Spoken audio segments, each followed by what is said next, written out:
This week, we will talk about AI for digital healthcare, and we have a special guest today, Maria. And by the way, should I say Maria Lisa or Maria? What's the... Yeah, it's fine. Yeah, so we have a special guest today, Maria. Maria is the founder and the CEO of SQIN. She is a podcast host, and she was named one of the top 20 women in AI. So welcome to the show, Maria. Yeah, thank you so much for having me. Yeah, so the questions for today's interview were prepared as always by Johanna Bayer. Thanks, Johanna, for your help. And actually, Johanna tried the app that we will talk about today, and she liked the skin age that the app reported. So yeah, thanks, Johanna, again. And so usually we start the interview. So before going to the main topic, we start the interview by talking about your career progression. So let's start with your background. Can you tell us about your career journey so far?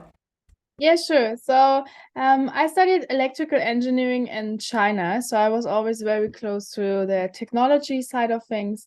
And then I started to work for Siemens. I did the transformation strategy for the managing board for mobility and electrical things, like all the energy stuff, which was quite interesting. But I always felt like, okay, I want to do something and to like do a strategy for something and then do it. So if there is a mistake or a wrong decision, I'm the one who has to deal with that. So then I got pregnant, and during this pregnancy, I decided, okay, now it's a time to change everything because my life is either way changing, right? So then that was the moment I decided, okay, let's found something, let's transform an industry that really needs to be shaped. That was healthcare then, and so we started the idea of SQIN with an MVP and then different financial rounds, and yeah, here we are today. Mhm. How old is your kid? My little one is turning 5 now. 5. So you went into that 5 years ago, right? Yeah. So we started 5 years ago with the first ideas and our MVP, but we always, as founders, believe that it's like for us, we didn't had the idea and then we wake up in the morning and said, this is exactly what we want to do. It was more that we understood, okay, there is an area or an industry that needs help from technology Mm-hmm. perspective. So in healthcare, you see like limited resources, a lot of issues, a lot of people around the world dealing with so many things, but the infrastructure is not that good. So we always believed, okay, we have to understand the industry first, and then we can come up with a solution, right? At these times, we didn't even talk about AI, honestly. It was more like, okay, let's create technologies that can help here. So that's why we started in the first 1.5, 2 years, more or less, with like discussing and getting to know all these different players. Like we have the regulation, we have the pharmacists, the doctors, the patients, the hospitals, and so on. Like also the ones the farmers with medication. So very very different players in this area. And if you want to come up with a technology or a solution, you have to deal with all of them, at least with most of them. So you have to understand them. And so therefore we have not a typical founder's journey, I would say. We really spend a lot of time in this MVP status quo, all bootstrapped, to really know what we have to come up with, right? Is your co-founder also a mom? A what? Like, is your co-founder also a mom? Like somebody on maternity leave? No. My co-founder is a man. Okay. He's the experienced one from both Mhm. of us. So he was I would say more than 7 years in the valley, discovering Mhm. different startup journeys and different companies. And so we met at university very much earlier and then just decided In to go. China, right? Yeah, so and then decided to go on that journey together. Ah, wow. So you already knew your co-founder way before starting, and then you got pregnant and thought, okay, your life is going to change anyways. Let's start something. So you talked with the co-founder, and then you decided to go in the healthcare industry, right? Yeah. I mean, And that was a very interesting thing. After university, all the group of my friends, most of them are entrepreneurs now. So most of them started businesses pretty early. So we just sit together and I said, like, okay, I feel like I'm ready to also do something. And then discussions came up. So it was not always just the two of us, but at the end of the Mhm. day, when we knew, okay, this is what we will come up with, then there was the decision, okay, it makes sense that is we as a team like start this journey together. That's quite interesting. And why healthcare? I think like 5 years ago, healthcare was an industry that was not really digitized. So they just started to think about, okay, what could be different in the future? There was not even data, right? People, at least in Germany, started to talk about the data gaps we have. And the lack of information also, for example, that medications just tested with male people, so not even all of them with women. So there was a huge change you could feel in the way of people thought about healthcare, right? So rural areas, for example, started to say, wow, we have an issue with resources because like a lot of doctors' offices, like the doctors are turning older and older, and we don't get the new doctors here in our area. So it was a time where you could feel, okay, there will be a change in the system, and it's time to do that in a sustainable way. So it's not because one of us studied in that field or something. Mm-hmm. It was really more a potential analysis of different industries. It's like in Germany. So I live in Berlin, and the doctors still communicate with each other using fax. So you go do MRI, and then they do the analysis, right, of the MRI, and send the results by fax to my doctor, right? So it prints, and then like it's 2023, and we're still using faxes, right? Yeah, and it's, I mean, let's see, you still get the papers for the pharmacies like printed out, right? I mean, of course, we all talk about the electronical prescriptions, but where is it, right? In the reality, in the real life. So it's still something we are working on, even if we are very different, like digitized in very different areas. But healthcare, due to the regulations and the sensibility of data, is always, I would say, 2 or 3 steps like behind. So like you saw in the last years, a lot of startups, innovations coming up, but most of them, from my perspective, were like too innovative then, because of course, healthcare is one of the oldest industries, and you cannot change like a whole ship with just one wave, right? You have to like keep the people on board. You have to understand the whole system, the ecosystem, and then you need to try to design something that keeps what we have but is still going into the future. I think this is the main challenge in healthcare. The second thing is that every area is working different, right? And every not just every country, also the cities or the areas, like the rural areas, because you need to see what you have. Like the area where I'm coming from, we don't even have like dermatologists or doctors for like eyes or something. You have to go to the next big cities to find some. So there are a lot of specifics, and you have to understand them before creating a solution in healthcare. From which area are you from? I'm from southern Brandenburg, so from Berlin, just going to the south. And yeah, I mean, my parents are still living there. Situation is not that easy. So my mom is always to Berlin to see a doctor. It's about 2 hours drive. I mean, we are talking about Germany, so we can imagine how other areas, having issues then, right? From Berlin, in 2 hours, I can be in Rostock or Dresden. Yeah, Right? true. Yeah, it's a lot of time, right? 2 hours, like if we think about that, and like, yeah, and also like in big cities, sometimes it's very difficult to find an appointment because like all the doctors are in advance. Yeah, definitely. So That's why, we always thought, okay, we should not start with the idea to think, okay, how can technology be used to do the services doctors do? We should think more about how to make them more efficient, or like to make the whole system more like progressive and more adaptable to the new situations and the load of people, instead of saying, okay, we need to change something, because there is a lot of good things. There are quite good educated doctors here. So why not supporting them first, right? Getting them on board to come into a new chapter, a new era of healthcare. Okay, and so you realize that there is a problem. This is definitely an area where there's a lot of potential for digitalization.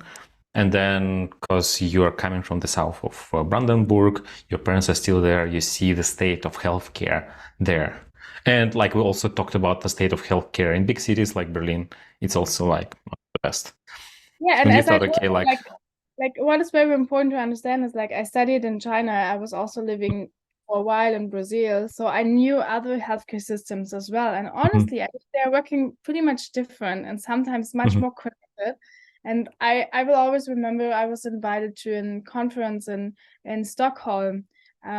I would say 3.5, 4 years ago, and they already came up with these kind of good connection data sources, and like they already thought about how can we do it, because like the country is wide, so people are definitely on different areas. So I mean, there's so much going on around the globe, around the world. So if you like as a founder, I think one of the most important things is get aware of the things that are going on, right? Not just stuck into your own in like industry or country or bubble, how we always say, right? For example, our LinkedIn bubbles, where we always see like these great success stories, but keep yourself in other perspectives and try to understand what is going on. Like I mean, you can see me, right? So I'm currently in Jakarta. Before I was in Singapore, and I was honestly, I had moments like that was so crazy. For just a quick one, like we always talk about how robots could probably change our life or make our processes more efficient, right?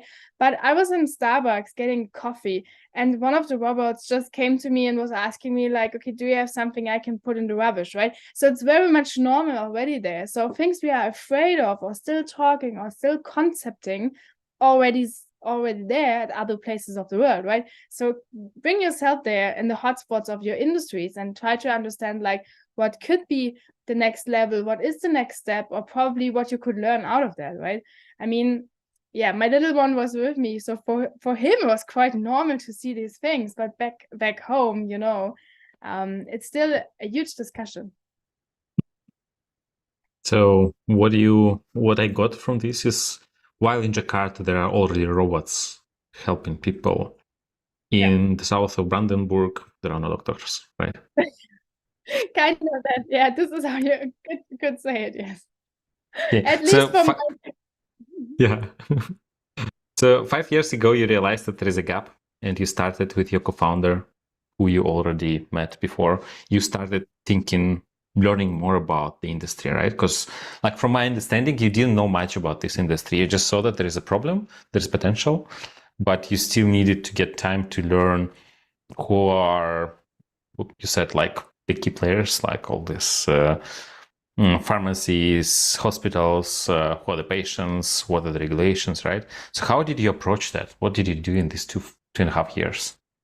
Yeah, I mean, I would say we started very rough. So reaching out to people or brands or like hospitals or whatever institutions you want to know more of, right? Most of them, I mean, of course, you can start Google, you could start like educate yourself, but then we really did it in a cold way, right? So we just called them or wrote messages like, hey, we're currently analyzing the industry. So then we got some things out of that, and you will always meet, if you really try, you will always meet these innovative or early adopters outside that are really open-minded and like let you feel or let you come in and give you some good advices. So I remember like we had several different meetings then in hospitals. We went with the doctors, we try to understand like the process they are really going through, not just what you see as a patient, really what are they doing in their backend and their systems, right?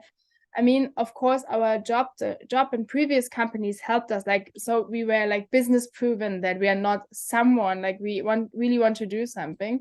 And then I would say we used a lot of accelerator programs to then understand the markets better and understand the players better, and especially about the regulations, because lawyers and so on, that's a huge investment for a very early idea, right? So accelerator programs really helped a lot for us. And then, yeah, we found then 2 or 3 big players that said, yeah, data is or AI or technology is definitely one of the future things. So why not creating a prototype first? So we started in the AR area together with 2 or 3 brands. First, like created an AR filter, just to do a quick MVP to collect some data. So we came up at a fair with these Yeah, it was a lipstick try-on. Yeah, very rough, but very innovative at that time.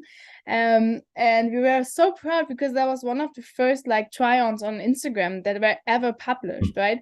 And then we just had a lot of people using it on Instagram, but also at the fair. So we collected tons of data. But at that time, we didn't even know what was the worth of it and also not what to learn out of it.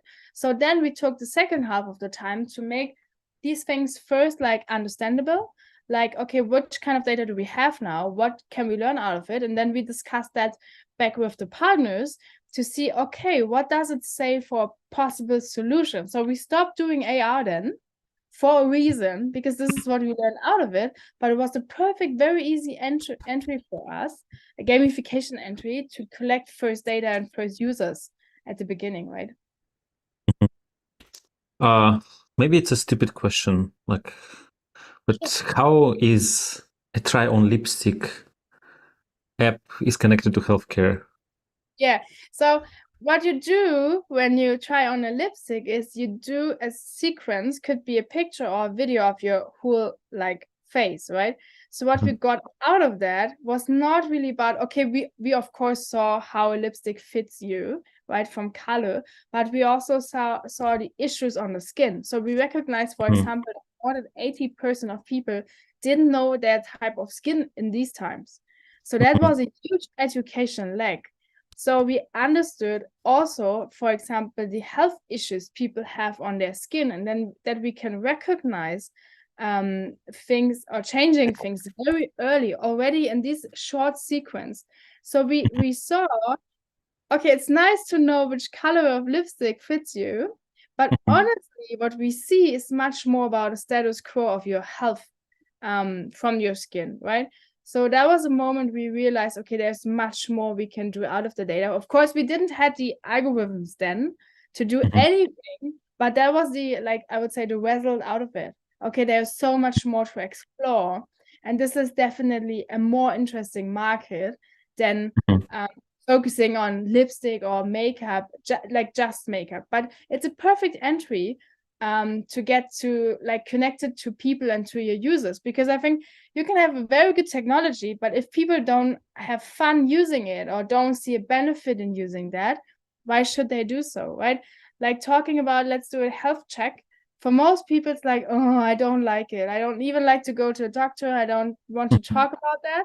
But every woman If uses, you just use your phone, right, to do the yeah, health check, that's a totally different thing. yes, and then also in the from marketing perspective, it's much easier to get people on board saying, "Hey, you want to try out the next nice lipstick color, for example, or the next like eyebrow trend." So people think, especially women think, "Oh, that's nice. Before I buy it, I can try it." But in meanwhile, you can do so much more things and educate people about much. Like, so that's why we thought, okay, that was the second really big learning out of that. So first was, okay, there's much more we can explore. There's much more we can do from technology perspective. And the second thing was, but it was a very good entry because people are very much likely to discuss about makeup, like these kind of lifestyle things, right? So yeah, it was a very interesting time, and that was definitely our starting point. I'm just curious, like for me, I see the connection. Yes, you take a picture, or I don't know how, like it's probably a stream of data, like a video, and then you try the lipstick, and then at the same time you recognize that there are some skin problems on the face. Right? Well, how did you know that this is what you need to do before you did the lipstick up? Because like you wanted to do the healthcare thing, yet you created a lipstick app, and then with the lipstick app, you collected a lot of data, and then like you kind of started. Did you do this on purpose? Because you know that while you try on lipstick, you see other areas of the face? Definitely not. I mean, that was the learning out of that, right? Uh-huh. Think as founder, you probably also know that like you have a plan, but most of the time you have to go plan B or plan C, right? So Uh-huh. when we started discussing with all these players of the market, we were lucky enough to find some that says, okay, here's a budget if you do something, or here's a kind of resources we could provide, or we could do that marketing campaign together if you do this and that. So it was kind of a little bit like opportunity wise, to decide, okay, let's give it a try. I mean, at this time, there were no investors, no one saying or forcing us to do specifically these or these. It was really more about learning about the market, technologies, and then AR was at that time also very new, a very hot thing. So it was a lot of fun, like getting to know all these developers and AR hubs and all these kind of experts, seeing what is possible already, right? I mean, imagine now we are using filters on Instagram, TikTok every single day, but at this time it was really, really new. So for us, it was like an opportunity. So we went on the path, and we were lucky that at the end of the path, we came back to the initial idea. But this is what I always say, like also to other founders I meet. Like, of course, you have a plan, but you cannot always stuck on the plan. You have to be kind of flexible also. Because plan A, who knows if plan A is going to work, right? So yeah, follow the path.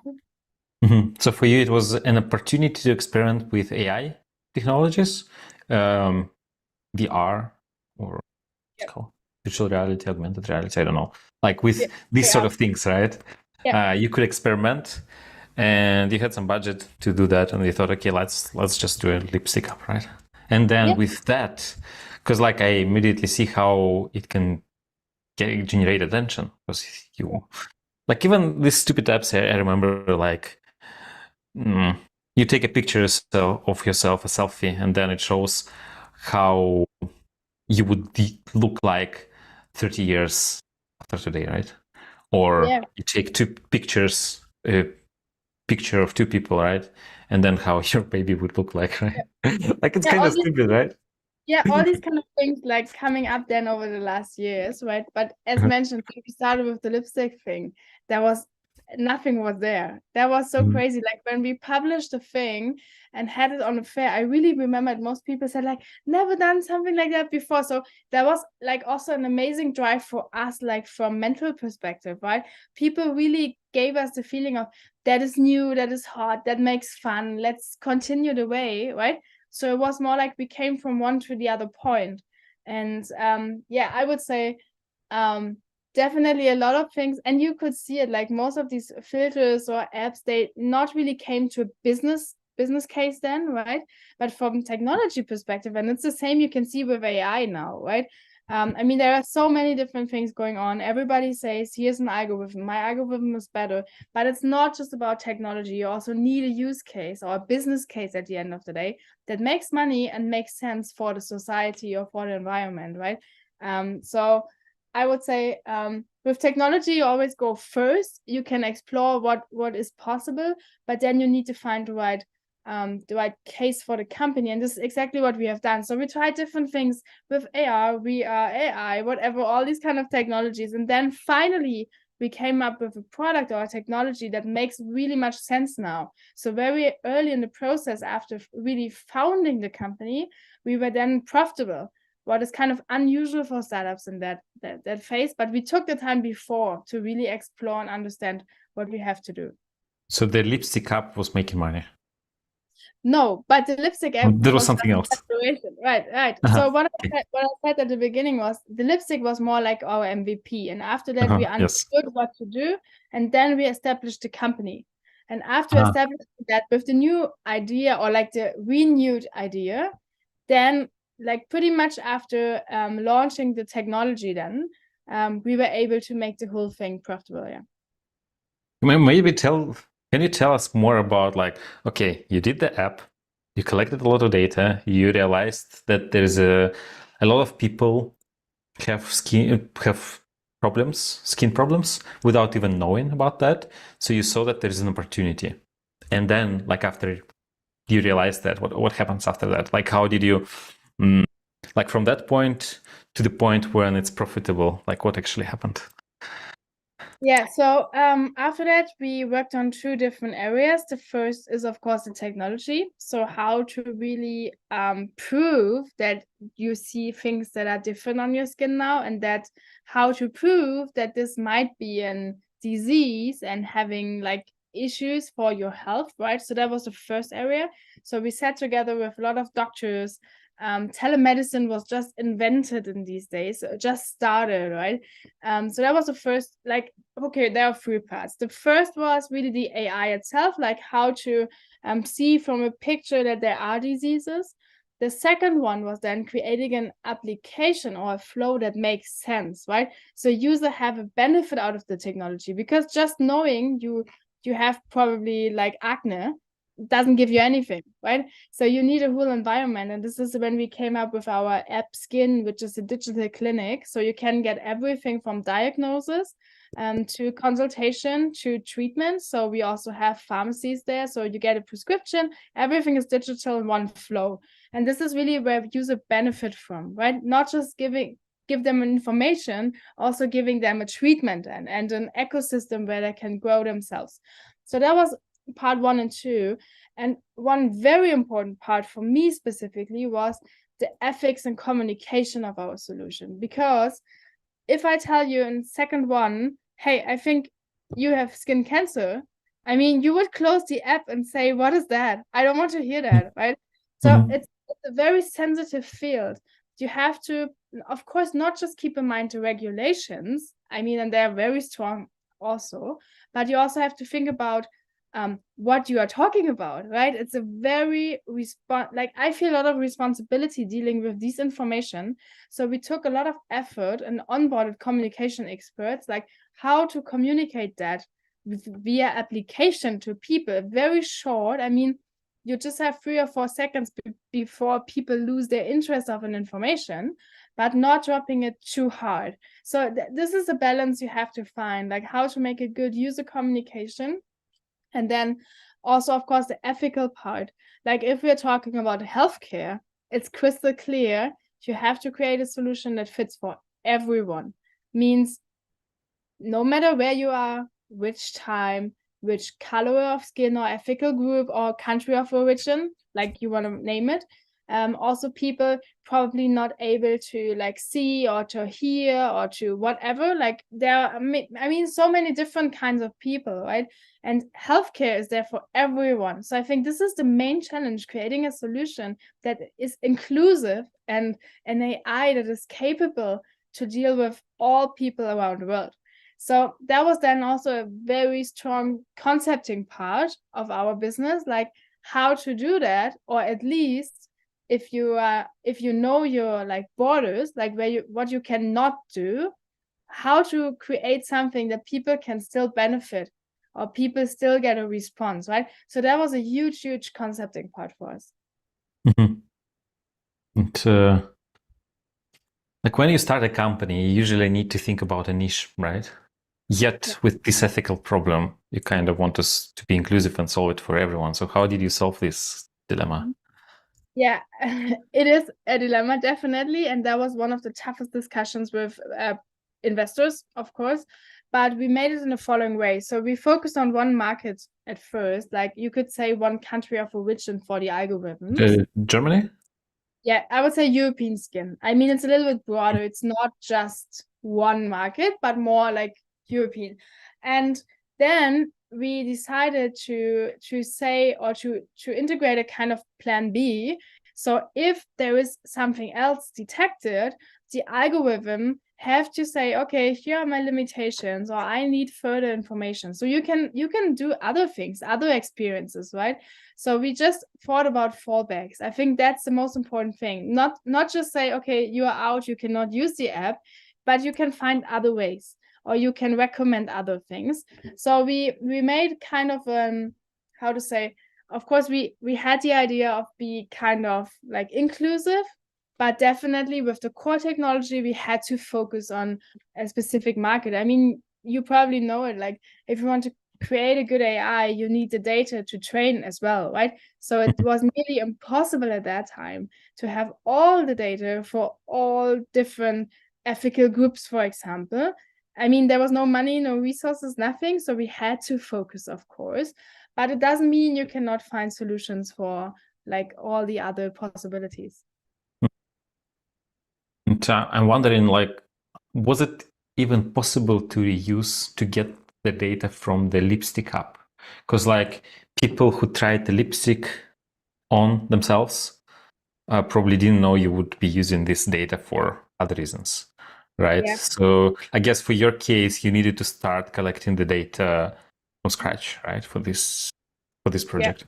Yeah, definitely. And we did. So the only thing that was very helpful was like with the lipstick app, of course, we created a community, right? Uh-huh. So you can introduce different things to communities, right? So therefore, Mhm. of course, we didn't start it from zero. So we could not use what we have done, but we Mhm. could use I would say, the reach or the community we created to then get started pretty easy or pretty, I would say, like at least not from zero. Mhm. Yeah, that's like I keep hearing about the importance of the community, and sometimes it's like, yeah, not clear why, but like here it's a super good illustration of why it's important, because like these two apps are somewhat connected, right? But the community is kind of the same, so people want to help you, and it's the same users, or like some of them, like there is an intersection. Yeah, and that's why I said sometimes it's also important to go like paths you don't think about in the first moment. Because, like, of course, if you have a health application, right, you don't have to go to the doctor every single day, right?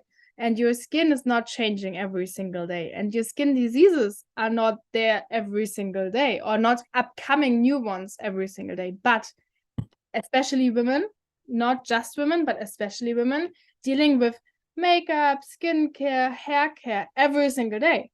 So still they are doing something every single day, right? So that was exactly what we thought with the community. And this is the border between like both things we have done, right?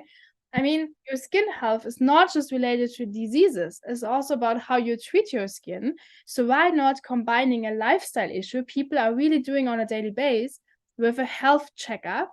That is then like what you see now in our application. So you have much more things to do than just talking to a doctor, because we believe that you have to like interact with your community on a daily basis, right? It's not just specifically in one doctor's case what you could do. So community is definitely important, and we are working pretty much with our community. So we are developing features with them. We are asking them for like feedbacks. We try to see in the behavior like what they don't like. So of course you can improve the whole company and the whole concept of your application and move that over time, because just because you have a good technology, you cannot stop developing, right? You have to think about tomorrow and the days after already.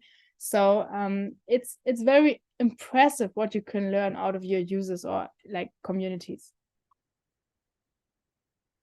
And is it only for women or for both genders or for So like many it's genders? it's for both genders. Like for women, for me, it's just sometimes easier to give the example because I'm doing it in the same way. Like for men, it was very interesting.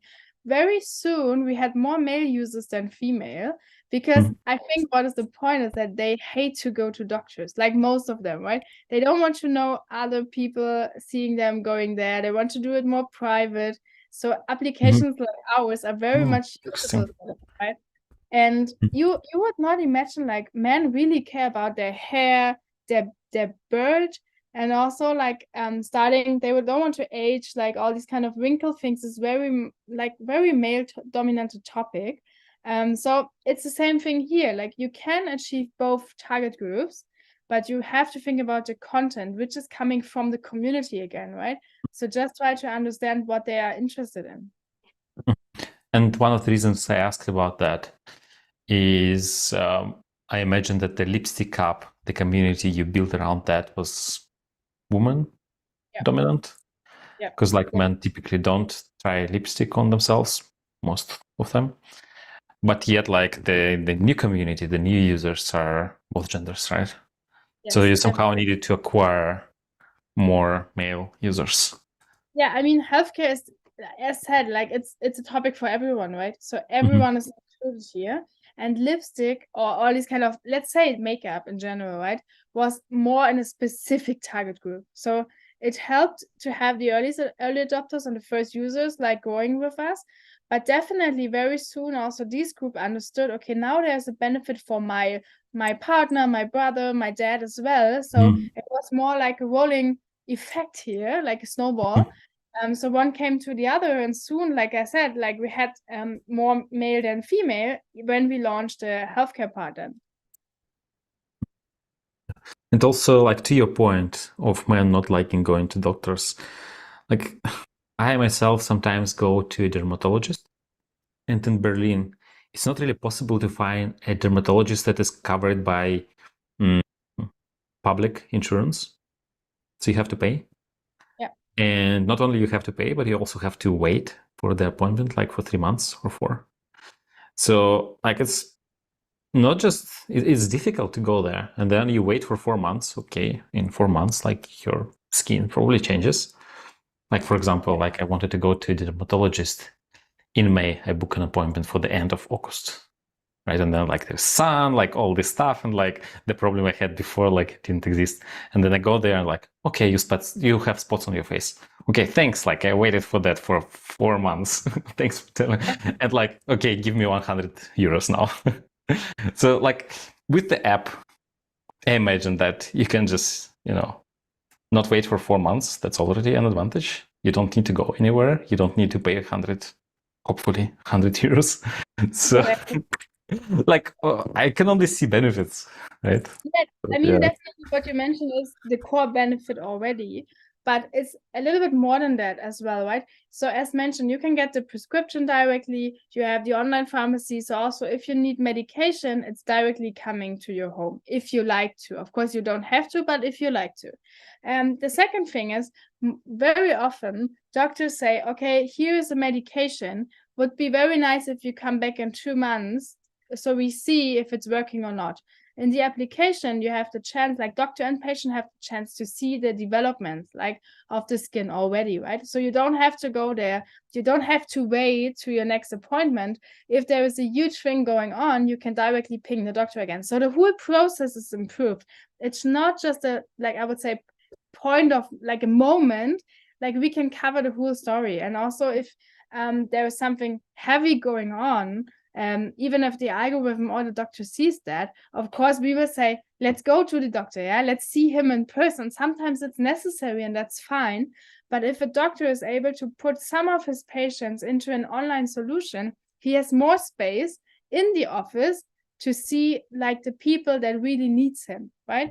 So especially for dermatologists, more than 80% of patients are so to say, I don't know the English word for that, but in German it's called like, I see you and know within 10 seconds what you have, right?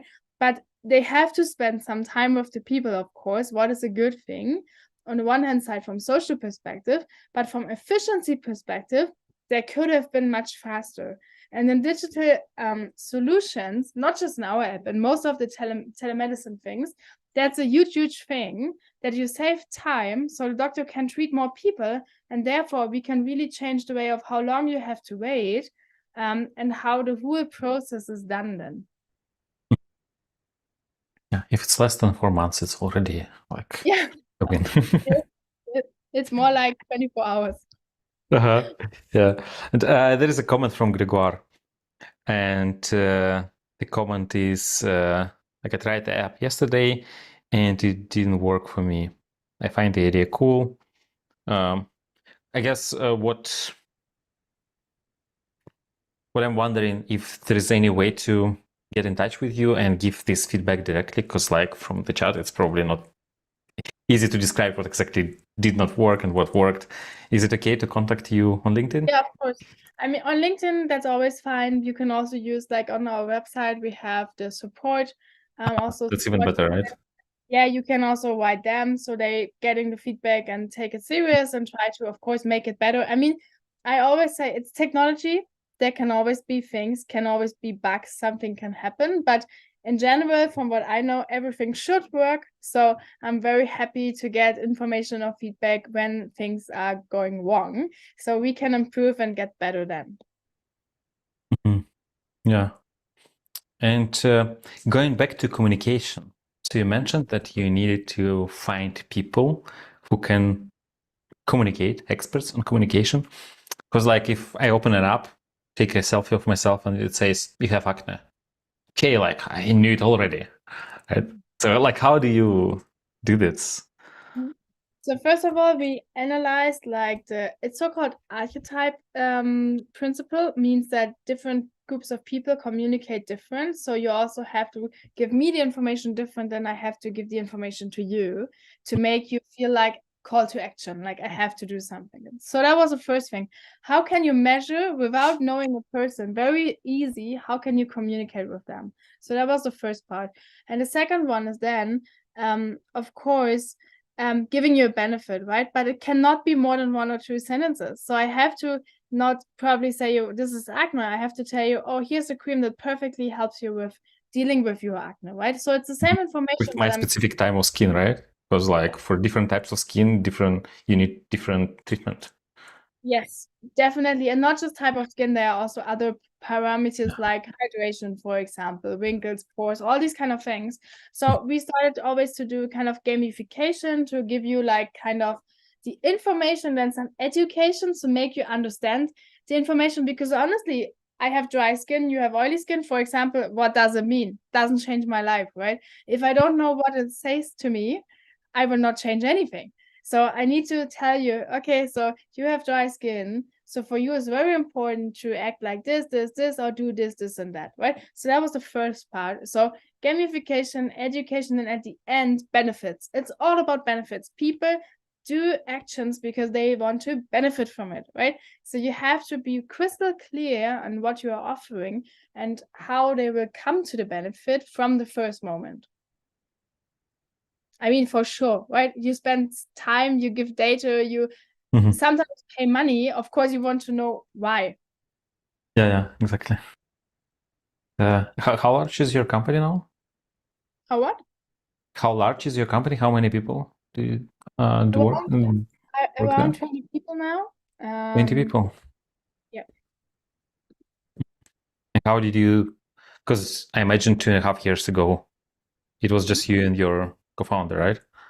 Like, how Yeah, did it and start from there till today? yeah, I mean, we went on with financial rounds, right? So with every financial round, we could grow the company. We also do like freelancing in specific areas, like project wise, of course, right? So I would say there was a very sustainable growing over the last years. So it was not one from one day to the other, from 2 to 10 people or something. It's more like, okay, let's see when we need new resources, what is now important. So for example, we just closed our last financial round. For now, it's very specific for tech because we have good visions and very important things to do on the technical side. So we started to grow the technical team then. So we are not on like one of these companies saying we really soon need very much people. We want to grow it sustainable and we want to see how we can develop our resources as well, right? Who are you looking for? What kind of profiles? Currently, Yeah. developers like AI, but also like backend, like full stack. That's definitely most important thing. And yeah, I would say that's like the main part, full stack and AI. So data scientist, data analyst. Because there is a comment from Benjamin. I would love to be a part of that. I'm a data scientist. Do you Yeah, hire data scientists? you can definitely send also on the website you will find our, like, I would say info@skin.co. You can just send your CV. I'm happy to review it. And the way you spell skin is not the usual way, right? Yeah, it's true. It's SQIN, right? So you can also drop it to me on LinkedIn if you cannot find it and make it work. That's also fine. Every message is reviewed there. And there's a question, and it's also related to my question, like about the size of your company. How did you convince the investors to fund your project in digital health, and what were the main challenges? So the main challenge at first was from technology side. So are you really able to do that? Because my co-founder and me, both of us were non-technical. So they were kind of afraid, but that was easy to handle. So we onboarded a great CTO. We did the technology, everyone could test it. So here was the proof, right? I mean, it was not that easy, but at the end of the day, these were the milestones. And the second thing is that you for us, main challenge was what I already mentioned. Like, people don't really believe that healthcare solutions can be, how to say, sustainable from business perspective, so that they can earn money. So for us, we understood we can use the AI also kind of in B2B projects, right? And that was a changing point. So we made clear that we are able to earn money with what we do, and then it was a much easier discussions. I So mean, for your latest round, you were already profitable, so it was yeah. easier to convince investors that they should give you money. Yeah. Honestly, we had to, because after all the crisis we had in the world, right? The investors also changed. So the investors don't, it was not enough for them to just see good visions and good papers and good slides. They also want to see that you are able to run a business, that you can earn money. Over the last months and years, that became very important for them. So I think in nowadays, that's one of the main things you have to do as like company or founder, to really prove, okay, we have the possibility to make money, not just a good idea, and we don't need 100 million to get the first money. We also have good business cases already here. But honestly, that's a tough way, right? Because I mean, you need to find first customers then which are willing to pay money, even if you're probably not ready with everything, right? But it's an operational problem you can definitely solve. How do you earn money now? Is it by affiliation with something, or like people need to pay recommendation? So we integrate our AI to different partners, right? So we do the health checks on different point of sales. So first of all, of course, in our own application, SQIN, where it's a digital clinic, but we also have other applications and other point of sales where people are using our technology. So it's more like I would say software as a service model. And this is definitely where you have better use cases in, right? So if I detect some skin problems and then the app recommends me like a specific treatment, specific cream or like something, and I buy it through the app, then you get a cut, right? Yeah, awesome. Yeah. Okay. And right now you have enough money to sorry. No, I would just want to say, but of course in health it's more regulated, so you have to make a difference between like lifestyle products like skincare and skin health. But I mean, that's for now pretty much too much. The only thing I just want to let the people know is that of course it depends on the market, the regulation, and the software you created, right? But make sure that you can show that your technology has the potential to earn money. This is what my dermatologist recommended me. Like, I will not show what exactly it is. I have to like a spray. I think they also get in a cut, like, because they, like, when I go to the office, the products they on the stand, right? So I'm pretty sure that there are some deals because like they give also free samples. Yeah, definitely. I mean, they also have to think how to earn money, right? It's also a business thing. Yeah, exactly. Who was your first hire? The CTO, like the technical, but it was like not specific in AI. It was really more about the full technology thing. So I'm the CPO in the company, so I needed someone who is coding all my ideas and like this product officer, right? Yes. CPO. Okay. And then your co-founder is CEO, I assume. Yeah, I mean we share the positions a little bit, but over the years it came that I'm more the product one with the team, and he's more like on the CEO level. Mm-hmm. I know that we only have 3 minutes, and the question I have might take more time. You have at least one kid, right? How did you even manage to, like, with one kid, especially when the kid was growing up, to do anything, let alone like start a successful company? Yeah, that was a challenge, definitely. I mean, COVID was always also there, right? So he was at home with me. But I mean, I have a very supportive surrounding. So honestly, I take him to the company if needed. I take him to business meetings if needed. He's there and he's part of it, right? So he's there from the beginning. So I think it's a new generation and a new style of work we have. Of course, you have to be concentrated. I'm not saying I can do everything on the same time, but you need to be kind of flexible sometimes. And for me also, it works really good to structure my day. Like there are hours I really just spend with him, and there are hours I definitely just work, right? So but it doesn't mean I'm working from 8 to 4. It's more flexible in my case because I have to pick him up from the kindergarten. There's no other way, right? So I'm doing kind of a flexible working model, but it works out pretty nice. Like all our investors know him from the beginning. He's like I said, like if we have investor reporting meeting and I have to take him with me, he's on the side doing his things. Like he knows the procedure from the beginning.